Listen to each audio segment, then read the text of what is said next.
అంగన్వాడీ సంఘాల సమస్యల పరిష్కారం కోసం 24 గంటల దీక్ష చేపట్టారు. ఇవాల్టితో 25వ రోజుకు చేరింది అంగన్వాడీల సమ్మె. రేపటి నుంచి అన్ని జిల్లా కేంద్రాల్లోనూ దీక్షలు ఉంటాయని వెల్లడించారు.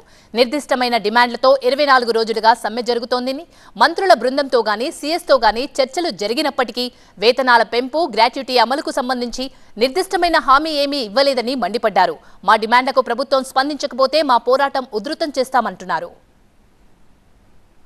అంగన్వాడీలు వేతనాల పెంపు, గ్రాట్యుటీ విషయం మీద దాదాపు 25 రోజుల నుండి నిరవధికంగా సమ్మె కొనసాగుతూ ఉంది. ప్రభుత్వం చాలా మొద్దు నిద్రపోతూ ఉంది, చాలా మొండిగా ఉంది.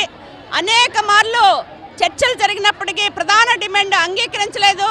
ఈరోజు అంగీకరించకుండా మేము ఏయో చేసామని చెప్పడం అనేది అవాస్తవం. 4.5 సంవత్సరాల నుండి అంగన్వాడీలకి నయా పైసా వేతనాలు ఈ ప్రభుత్వం పెంచలేదు. ప్రభుత్వం వచ్చిన తర్వాత కేవలం 1000 రూపాయలు మాత్రమే పెంచింది. ఏమాత్రం సరిపోవట్లేదు, ధరలు పెరుగుతూ ఉన్నాయి. వేతనాలు పెంచాలి అని చెప్పేసి అనేక మార్లు అడిగిన ప్రభుత్వానికి చలనం లేని కారణంగా ఈరోజు 24 గంటల దీక్షలు ప్రారంభించాం. రాత్రి పగలు ఇక్కడే ఉంటాం, ఇక్కడే పండుకుంటాం, ఇక్కడే తింటాం. ఇక్కడే రాష్ట్ర కేంద్రంలో ప్రారంభమైన ఈరోజు ప్రధాన 3 సంఘాల నాయకత్వం కూర్చున్నాం. ప్రభుత్వం ఇప్పటికైనా స్పందించాలి, లేకపోతే రేపటి నుంచి 26 జిల్లాల్లో కూడా నిరాహార